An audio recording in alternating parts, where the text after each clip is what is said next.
인터넷 검색을 하던 중 나와 관련이 있는 빛바랜 사진 3장을 발견하고 뜰 듯이 기뻐한 적이 있습니다. 그 후 굴곡진 가족사 자소서를 완성했습니다. 자소서를 끝낸 다음 자전적 소설도 집필 중에 있습니다. 자전적 소설을 쓰려면 현재의 기억만으로는 부족합니다. 내면에 잠자고 있는 기억을 자극하는 데 필요한 현지답사가 절실합니다.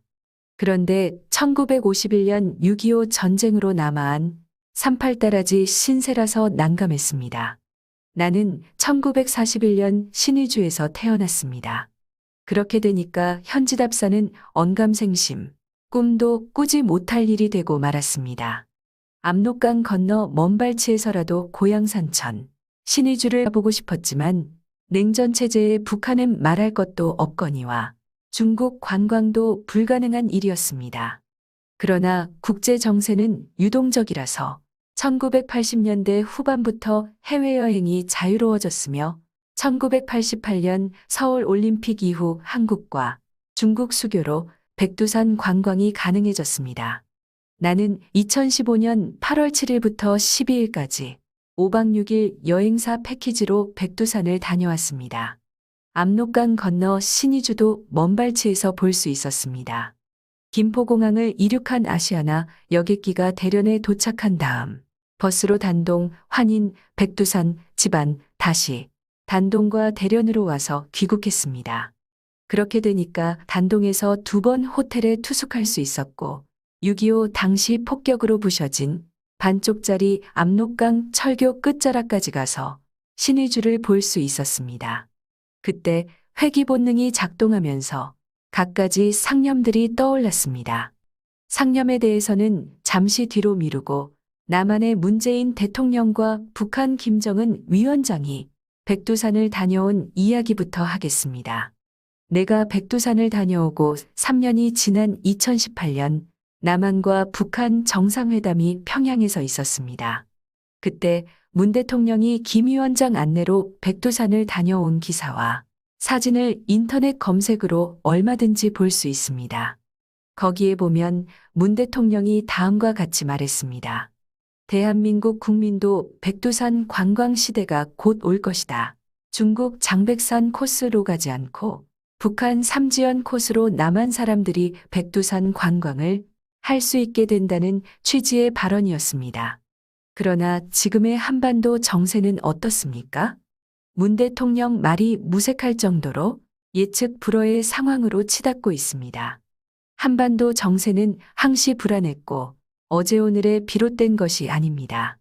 일제 강점기에서 1945년 8월 15일 독립을 되찾은 것으로 우리는 기억하지만 해방의 혼돈 속을 자세히 들여다보면 제2차 세계대전 이후 생겨난 공산주의와 민주주의, 그리고 사회주의와 자본주의 어느 쪽이건 세뇌당해야 살 수 있는 고슴도치 딜레마에 빠져버린 불행한 시대에서 우리는 살고 있습니다. 그러기 때문에 고슴도치 생존 전략을 따라야 합니다. 고슴도치는 바늘이 없는 머리를 서로 맞대면서 체온을 유지하거나 가시를 눕혀 상대가 찔리지 않도록 배려를 한다고 합니다. 고슴도치 딜레마는 독일의 철학자 쇼펜하우어가 한 말입니다. 그 말의 의미를 우리는 다시 생각해 봐야 합니다. 내가 자전적 소설을 구상하면서 장백산 코스 백두산 관광에 나선 날짜는 2015년 8월 7일이었습니다. 김포공항을 이륙한 아시아나 여객기는 1시간 15분 후 대련 공항에 도착했습니다. 여행사 가이드와 버스가 기다리고 있었습니다. 버스로 이동하면서 안내 책자를 다시 봤습니다. 대련에서 단동까지는 버스로 4시간 거리였습니다. 단동 국제호텔에서 휴식을 취하고 8일 9시 출발한 버스는 2시간 30분 거리의 환인으로 이동하고 거기서 고구려 유적을 둘러본 다음 다시 버스로 통화 시내에 있는 금강호텔에 가서 투숙한다고 되어 있었습니다. 일정에 따라 9일 9시 금강호텔을 나선 일행은 백두산 정산에 오르려고 북파에서 장백산 코스 전용 버스로 갈아탔습니다. 경사가 가파른 지점부터는 봉고차로 환승했습니다. 백두산 천지 가까운 곳에 봉고차 주차장이 있었습니다. 거기서부터 걸어서 정상까지 갔습니다. 날씨는 쾌청했고 정상까지는 단숨에 오를 수 있었습니다. 천지를 본 다음 다시 봉고차와 버스를 갈아타면서 장백폭포에 갔다가 송강하로 가서 천사호텔에서 하룻밤을 보냈습니다. 10일 9시 서파 코스에서 다시 백두산 등정을 했습니다. 날씨가 흐리고 가랑비가 왔기 때문에 우의를 입고 정상에 올라가서도 구름 때문에 천지를 볼 수 없었습니다. 북한과 중국 국경선 표시 5호 경계비 앞에서 사진 촬영을 하고 계단으로 된 등산로를 따라 하산한 다음 4시간 거리 통화 금강호텔에 가서 투숙했습니다. 11일 9시 호텔을 출발한 버스는 1시간 30분 거리의 집안으로 이동했습니다. 광개토대왕비, 장수왕릉, 오녀봉을 둘러본 다음 다시 4시간 30분 거리 단동으로 가면서 위화도 부근에서 유람선 관광도 했습니다. 압록강은 위화도에서 두 줄기로 나뉘어졌다가 합쳐집니다. 동쪽 압록강은 북한 땅이었고 강변 초소에 경비정도 있었지만 북한 군인들은 아무런 제재도 가하지 않았습니다. 위화도에서는 총을 들고 경계 근무하는 농부도 있었습니다. 농작물을 지키려는 자율적 행동인 것 같았습니다. 모타 보트 한 대가 유람선으로 와서는 북한 새 지폐를 보여주면서 달러로 교환하자고 말했습니다. 나는 1달러 몇 장을 그에게 주고 북한 새 지폐를 받았습니다. 고향을 다녀온 기념으로 가지고 있습니다. 당동에 와서 다시 국제호텔에 투숙했습니다. 저녁 식사는 북한에서 운영하는 묘양산 식당에서 했습니다. TV에서 보던 장면을 직접 경험할 수 있었습니다. 식사 중에 북한 여성들이 기타와 악기를 연주하면서 흥겨운 한국 가요도 불러주었습니다.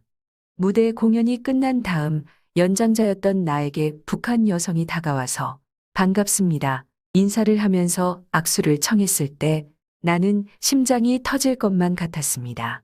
이산가족을 상봉한 것처럼 가슴이 두근거렸습니다.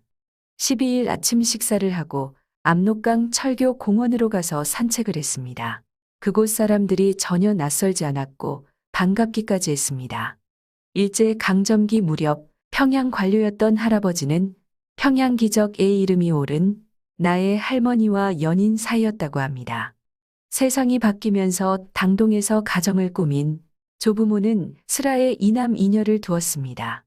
자녀들은 모두 단동 제3중학교를 졸업했다는 사실도 나는 알고 있었습니다. 퇴락한 조선인 양반이었던 할아버지는 이국 땅 당동에서 살림이 궁색했고 할머니가 술집을 시작한 것도 그 무렵부터였다고 합니다. 압록강 수풍댐 공사가 시작되면서 조부모는 단동에서 신의주로 장소를 옮겨 기생집을 운영하면서 큰 돈을 벌었다고 합니다. 그런데 조부모에게는 말 못할 고민거리가 있었습니다. 장남은 일본으로 유학을 갔고 작은 아들은 기생집 출입이 잦았던 일본인 기술자를 따라 수풍댐에 가 있었습니다. 그런데 광복군 지대장에게 시집간 큰딸은 친정에 올 수가 없었습니다. 작은 딸 윤실이도 여성 빨치산 김정숙 부대원이라서 조부모는 항시 불안한 가운데 살 수밖에 없었다고 합니다. 그런데다가 8월 15일 어수선한 분위기를 틈타 괴한들이 약탈을 자행하고 집에 불을 지르는 바람에 전 재산을 잃은 조부모는 상심한 나머지 우라병으로 두 분 모두 운명하셨다는 사실을 나는 모친을 통해서 이미 알고 있었습니다. 이처럼 기가 막힌 가족사를 어린 시절부터 알고 있었기 때문에 내가 단동을 갔다 오면 자전적 소설을 쉽게 쓸 수 있다는 생각을 하게 된 겁니다. 그런데다가 인터넷 검색으로 찾아낸 빛바랜 사진 3장이 가뭄의 단비처럼 잠재의식 속에서 기억이 새록새록 되살려 놓았습니다. 1948년 8월 7일 강원도 화진포 앞바다에서 김일성 주석이 김정숙 여성 빨치산 대원들과 함께 찍은 사진은 단연 압권이었습니다.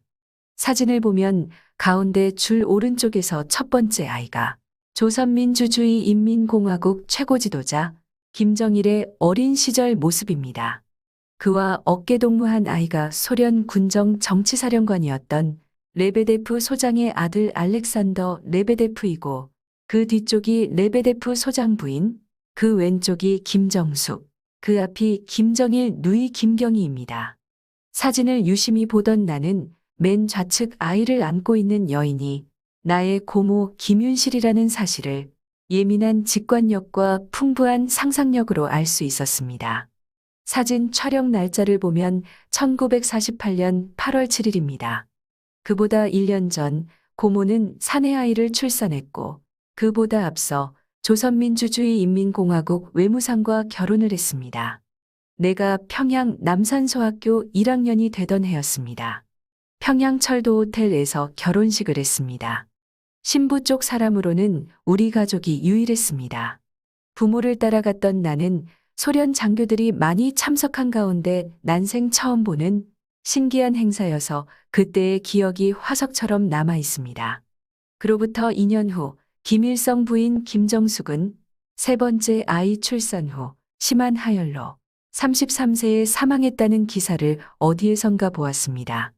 장백산 코스, 백두산 관광에 이어 미군정 49일 평양 하늘 쾌청 줄거리도 다음 회에서 말씀드리겠습니다.